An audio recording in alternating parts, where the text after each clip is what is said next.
Salut à tous, j'espère que vous allez bien. On est parti aujourd'hui pour une nouvelle vidéo d'analyse technique sur les cryptos. On est venu faire quelque chose d'assez intéressant. On n'est pas venu swept le lot sur BTC. Donc on va checker ça ensemble, je vais vous montrer les différents scénarios. On est même venu faire un boss sans check des liquidités. Donc on peut peut-être potentiellement trouver un long là, mais c'est quand même risqué. On va discuter de ça.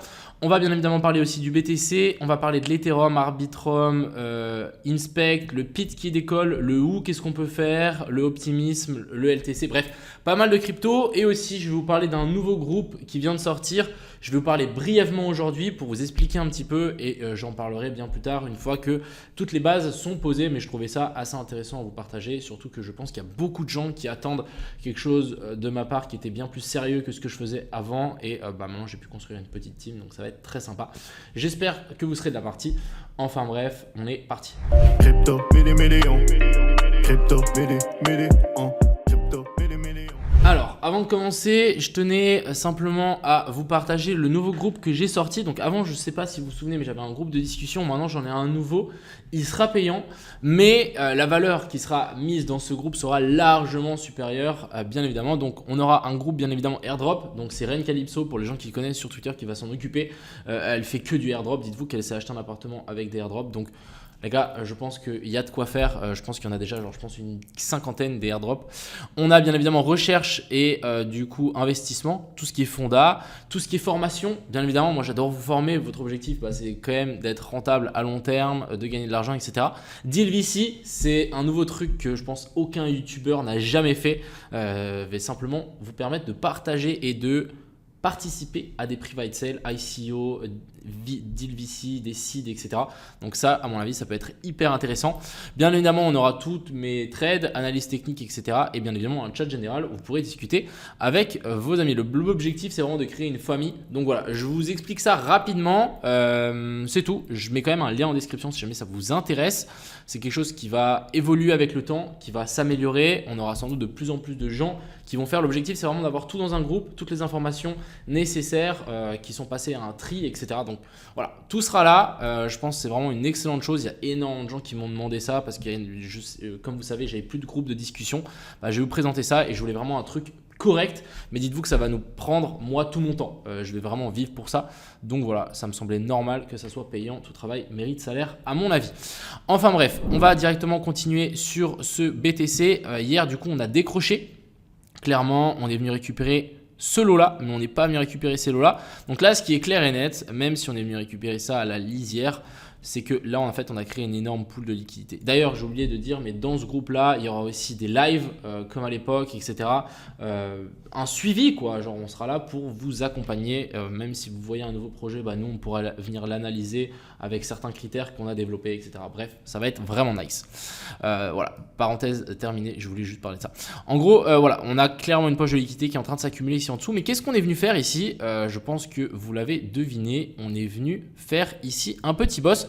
Donc le petit boss qui a été bien matérialisé, donc belle clôture au-dessus de ce plus haut là, et ici on a notre COS qui a été matérialisé juste ici en dessous. Donc là on va noter, hop, alors si je viens trouver, hop, donc COS boss, inversion de la structure. Le seul point négatif, bien évidemment, c'est qu'on n'est pas venu récupérer la poche de liquidité qu'on avait laissée en dessous.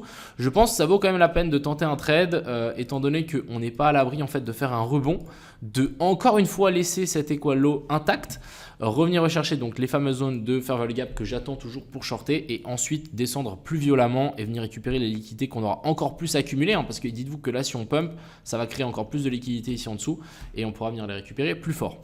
Ça c'est un peu le plan. Je pense pas qu'on viendra chercher un peu plus bas. La zone dans laquelle je pense qu'on peut descendre un maximum, ça va être ce plus bas là. C'est pourquoi pas faire donc notre triple tap scénario. Personnellement j'ai ouvert une petite position, j'ai pas encore ouvert mais j'ai placé mon ordre sur le copy trading ici.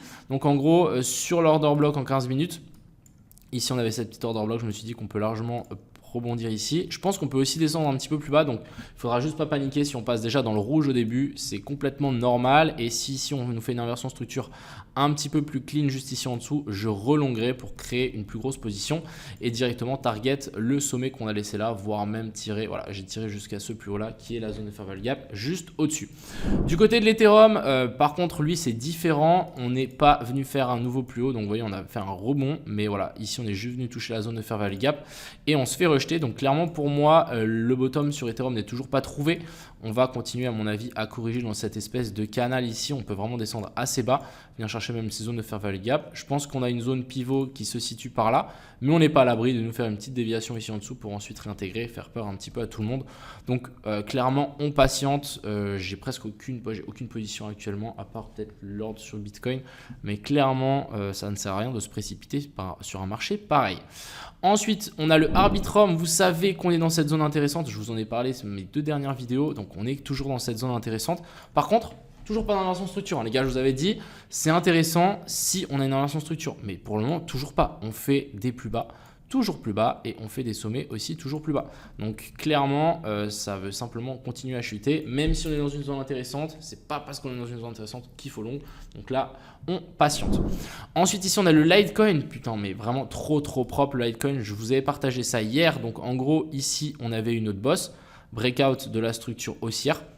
Et regardez-moi la correction qui a été faite d'un coup. On est venu parfaitement taguer la zone des 705 de Fibonacci et on a rebondi très fort. Donc franchement là, incroyable. Vraiment super clean le LTC. Si on passe en 4 heures, on peut voir que là, on a un autre boss qui s'est formé. Et là, je pense qu'on peut largement corriger. Je voudrais bien voir une correction ici en ABC. Redescendre, chercher un petit peu plus bas. Pourquoi pas s'appuyer aussi sur cette zone de support située vers la zone des 68 $ et ensuite vouloir repartir. Ouais, je verrais bien un truc comme ça. Après, n'oublions pas qu'ici, on n'a pas de correction non plus en ABC. Donc on n'est pas à l'abri de nous faire ça aussi. Mais j'y crois moins, à part si le Bitcoin vraiment craque à fond. Ensuite, ici, on a le Optimisme. Même chose que le Arbitrum. Je vous avais dit que on était dans une zone intéressante, mais on n'a pas eu de boss. Donc, clairement, pas de boss, pas de long, tout simplement. Vous voyez ici, pas de boss, pas de long. Même ici, vous allez sans doute me dire qu'on a eu un boss, mais non, pas de clôture ici en dessous. Donc, ça ne compte pas. Et là, on continue à chuter. Donc, franchement, soyez patients, les amis. Vraiment, soyez patients. Ensuite, ici, on a eu l'Inspect qui fait exactement le scénario que j'avais dit. C'était que, en fait, on vient de récupérer ces highs. C'est exactement ce qu'on est venu faire. Grosse correction, hein, quand même. Grosse correction. Je veux quand même vous dire que là, on a perdu 42%. C'est énorme. On revient rechercher de nouveau cette zone de pivot et là on rebondit. Je vous avais dit qu'on peut potentiellement faire ici cette grosse épaule tête épaule, même si c'est pas, je sais pas comment expliquer, proportionnel, voilà. Mais voilà, on a la première épaule, l'énorme tête et la deuxième épaule. Donc là, si on arrive vraiment, ou faire une énorme tas séance ici, si on arrive vraiment à récupérer ça et on peut pousser, je pense que ça peut aller extrêmement loin. Donc clairement, moi, j'ai tout hold sur Inspect. Je me suis pris un moins 42% après un x2. C'est pas grave, on est là pour du long terme. Ensuite, ici, on a le pit. Je vous avais dit qu'on était dans une pattern assez intéressante. Ici, on a finalement réussi à casser. On a cassé finalement la zone là, donc c'est très bien. On ne l'a pas encore cassé, mais voilà, dans 9 heures. Potentiellement refaire une petite correction demain ou après-demain, mais si on se rapproche de cette zone de trendline, on peut peut-être continuer à s'envoler vers le haut. Donc à surveiller le pit, je le trouve assez intéressant. Petite recherche de la zone de fair value gap qu'on avait laissé là, vraiment super clean. Vous voyez en délire, bam bam. Et il aurait fallu zoomer là-dedans, voir si on n'a pas une inversion de structure en 1 minute. À un moment, on était venu chercher la zone de... Attends, on va regarder, écoutez. Ouais, on en a une. Ici, petite inversion de structure, donc le COS et le boss. Par contre, on n'a pas eu de retour assez puissant. Donc là, ce qu'il aurait fallu, c'est rentrer au moment où on est venu faire le boss. Mais bon, ça, c'est toujours un petit peu risqué. On ne va pas se mentir. Ensuite, on a le OU qui a corrigé assez fort. Hier, on a quand même fait une belle petite mèche. Donc cette petite mèche, qu'est-ce qu'on est venu faire? On est venu récupérer tous les lots qu'on avait laissés là. C'est assez intéressant, je trouve. Par contre, là, en voyant ce qu'on est en train de faire, je pense qu'on va venir récupérer le bas du range qui se situe ici. Étant donné que là, on est venu récupérer le haut, pourquoi pas récupérer le bas et ensuite vouloir repartir assez fort vers le haut et nous corriger en A, B et puis C. Donc ça, affaire à suivre aussi. Et pour finir, on a le APT. Donc APT, on s'est clairement fait éclater. Moi, je me suis fait SL. On est descendu bien plus bas que ce que je pensais. Donc finalement, moi qui disais que la potentielle correction ici en ABC était là, finalement je ne pense pas. Je pense qu'elle est en train d'être formée donc ici en A, B et puis C. Ici on va sans doute trouver descendre, pourquoi pas sous ces lots là, récupérer ça et ensuite on pourra vraiment repartir. Je rappelle que APT est ultra bullish, même si on corrige ici un petit peu plus fort, vraiment ce truc est super bullish. Donc là, ce qu'on peut largement voir, c'est pourquoi pas faire une petite recherche ici vers la zone des 7.4 et ensuite vouloir repartir vers le haut et vraiment éclater tout ce qu'on a connu finalement. Pourquoi pas même tirer une zone d'OTE ici et venir chercher pourquoi pas la zone 0.68 vers la zone des 7.15, mais clairement APT à surveiller parce que le truc quand il va partir il ne va pas rigoler du tout. Voilà un petit peu le topo. Pas grand chose à dire, hein, le Bitcoin qui est un peu chiant clairement. On veut essayer de trouver un long mais on n'est pas dans une zone intéressante, on n'est pas venu prendre les liquidités donc c'est bof bof. Encore une fois, n'hésitez pas si vous voulez tester ce groupe. Encore une fois, c'est le début, donc je ne vous conseille pas forcément de venir tout de suite. Mon objectif, c'est pas non plus d'accumuler le maximum de membres, c'est vraiment de vraiment partager de la qualité et de vraiment faire un suivi des gens pour que on réponde à tous vos besoins. Si on est 10 000 dans ce groupe-là, on ne pourra pas répondre à tous vos besoins, donc le groupe n'a plus aucun sens. Donc voilà, n'hésitez pas, gardez ça en tête, je pense que ça peut être assez intéressant. Donc voilà, pour ce, je vous souhaite à tous un excellent samedi soir, c'était Crypto Millions. Ciao.